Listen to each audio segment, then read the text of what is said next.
Oke. Oke. Oke. Hai semua, perkenalkan kami dari kelompok 6. Di sini kita akan membahas podcast dengan judul Dari Mahasiswa ke Mahasiswa. Sebelumnya, di sini saya akan memperkenalkan diri. Perkenalkan, nama saya Komaresa Astiti dengan NIM akhir 511. Di sini saya sebagai host dan di sini saya bersama dengan beberapa rekan teman saya. Boleh kalian perkenalkan diri masing-masing? Perkenalkan, saya Yuliana dengan NIM 435. Saya Intan Pita dengan akhiran NIM 778. Saya Tiara Tangkelangi dengan akhir NIM 467. Saya Natalia Randa dengan akhiran NIM 218. Oke. Di sini kalian siap berbagi pengalaman kalian sebagai mahasiswa, nah? Ya, Siap. Di sini ada pertanyaanku untuk kalian masing-masing. Di sini mau Kak bertanya, kan kita kan sebagai mahasiswa. Nah, kalau sebagai mahasiswa ini aktivitas tak itu toh pasti sudah mengikuti kuliah, terus kerja tugas, lalu organisasi, bahkan kan ada juga yang sambil bekerja. Apakah kalian menjalani aktivitas itu dari semester 1 sampai sekarang itu melelahkan atau tidak sama sekali? Langsung saya jawab. Kalau menurut saya pribadi kan saya itu tidak ada kegiatan kerja sama kegiatan organisasi. Jadi pulang kampus langsung ke kos ya, jadi kayak dibilang waktuku itu banyak untuk kerja tugas. Jadi santai lah, terbilang santai. Jadi enggak kayak langsung dari kampus langsung pulang saja ke kos, enggak kemana-mana itu, langsung tidur juga. Langsung tidur. Kalau kamu? kalau saya sama gini, pulang dari kampus ke rumah, tapi biasa keluar malam. Keluar malam.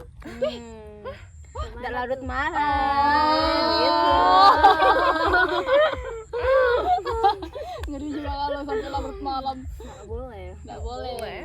Kalau Tiara bagaimana? Jujur sebagai mahasiswa kupu-kupu ngejalanin kuliah dari semester 1 sampai semester 5 itu santai aja Ya. Di semester 1. Jadi enggak merasa selama 5 semester mau jalani ini kuliahmu kayak enggak ada kayak rasa capek atau pusing begitu menjalani? Ada saat kerja tugas. Oke. Kalau Yuli sendiri? Nah, untuk saya sendiri karena saya kuliah sambil kerja itu cukup melelahkan. Terutama kalau jadwal saya kuliah selesai dan langsung dilanjut ke jadwal kerja itu kayak capek banget. Baru kemudian kalau saya kebetulan enggak kuliah, saya mengikuti organisasi dan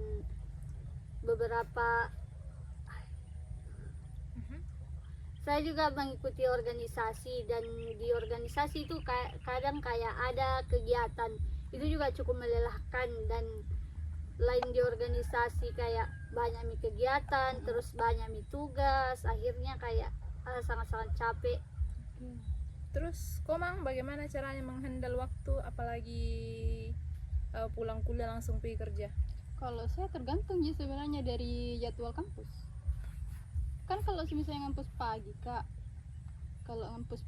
itu tuh berarti harus ngampus pagi. Pulang dari kampus itu langsung lanjut kerjaku, karena di sini kan saya sebenarnya kalau misalnya tidak kuliah Kak, dari jam 6 pagi sampai jam 5 sore baru ku pulang. Jadi kalau misalnya ngampus pagi, pulang Kak dari kampus langsung Kak ke tempat kerja sampai jam 5 sore pulang muka itu. Begitu saja kalau saya. Kalau apalagi sekarang kan kalau misalnya kerja kayak begitu tuh pasti banyak tugasku, terus juga tuh banyak juga kayak kerjaan yang harus di handle di tempat kerja tuh, jadi kayak capek sekali rasa itu, betul-betul kayak enggak ada waktuku untuk beristirahat begitu.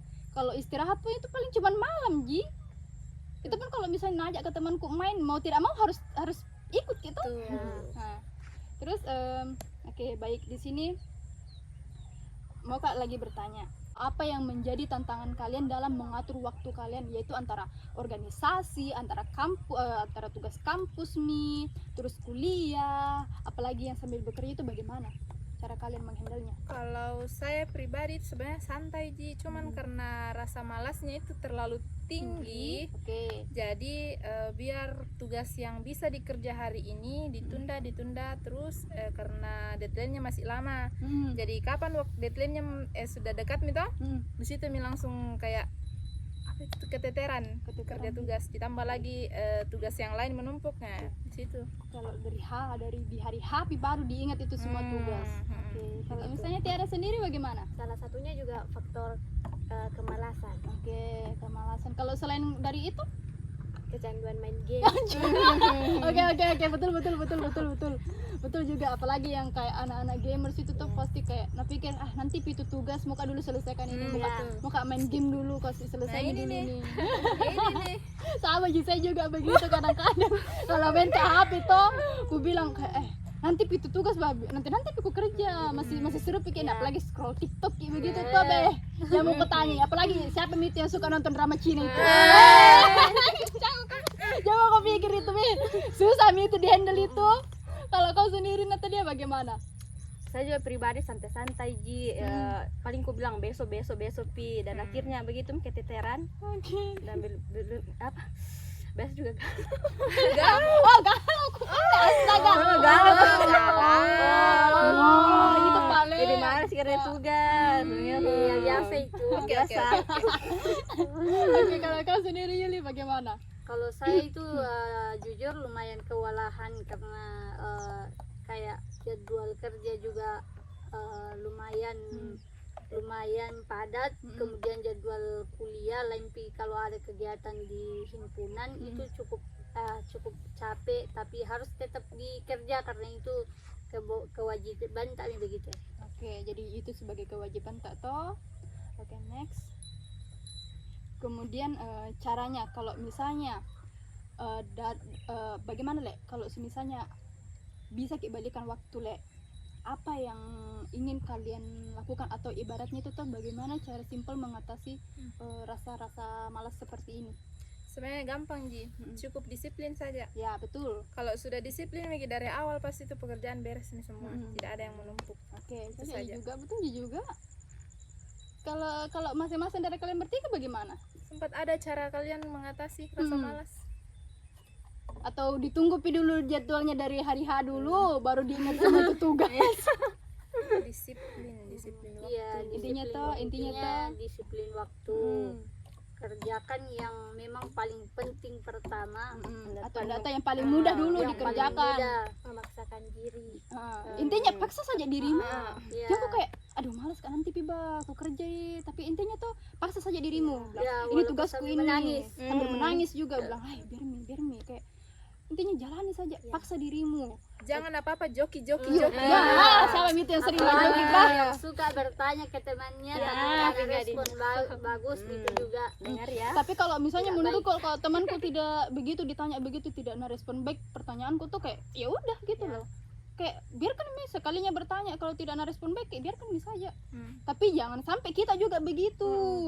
Intinya tuh kita sebagai mahasiswa jangan terlalu memikirkan yang namanya nilai. Memang nilai itu penting, tapi ibaratnya kita ini sesama mahasiswa kayak harus saling membantu lah dalam lingkungan perkuliahan ini, karena ibaratnya kita juga manusia tuh butuh juga bantuan juga tuh, nggak bisa kita juga sendiri-sendiri begitu saja.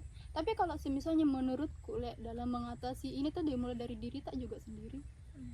Karena bagaimana Le, kapan kau berpikir kayak ini jadwal tugasku ini masih jauh Ji, terus misalnya deadline-nya tuh minggu depan, masih ada hari-hari berikutnya nanti ku kerja, muka dulu main game, muka dulu scroll TikTok, muka nonton drama-drama Cina dulu begitu toh, muka galau dulu tapi kalau dipikir kalau itu terus kulakukan sampai di hari hanya itu pasti susah sekali itu, kayak pusing mau kok bertanya kok sana sini, baru temanmu tidak merespon pasti pusing sendiri kok, pasti kayak ujung-ujungnya menangis kok, berpikir kok bilang kenapa begini Kak Le. Itu misalnya sebenarnya dari diri saja, paksakan dirimu itu untuk kerjakan itu tugasmu.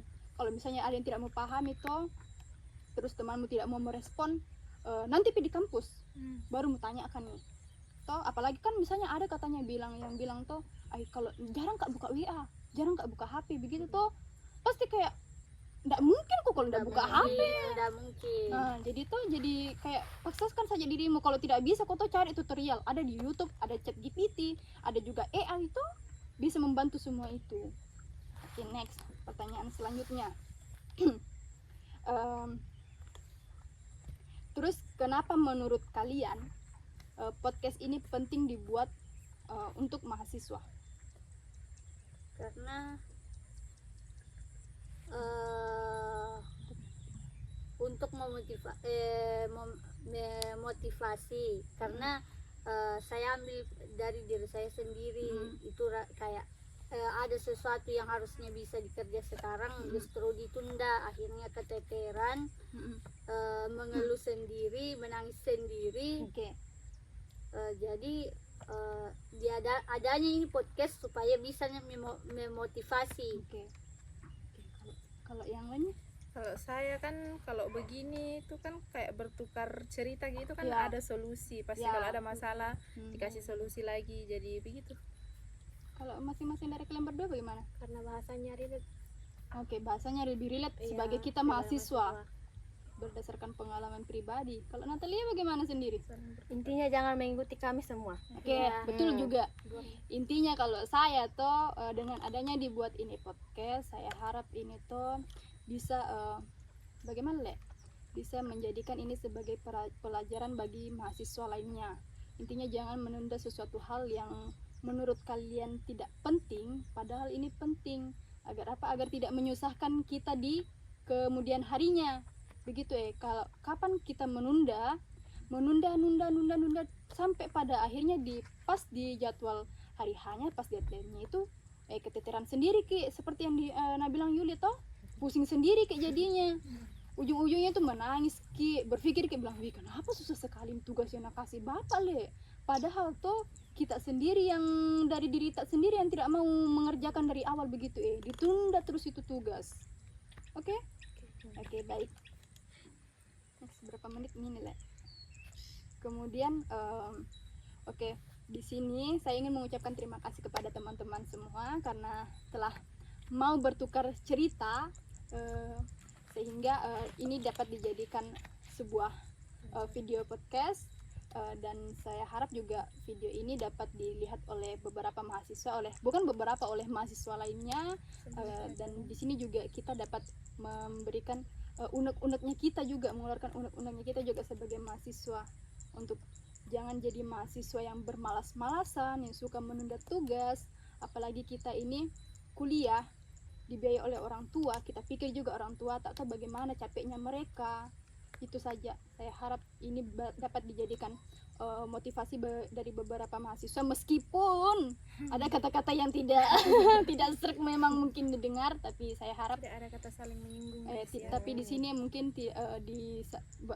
podcast ini dibuat untuk mengeluarkan unek-unek saja, bukan untuk saling singgung menyinggung. Oke. Mungkin sekian dari podcast dari kelompok kami. Saya ucapkan terima kasih banyak dan bye bye.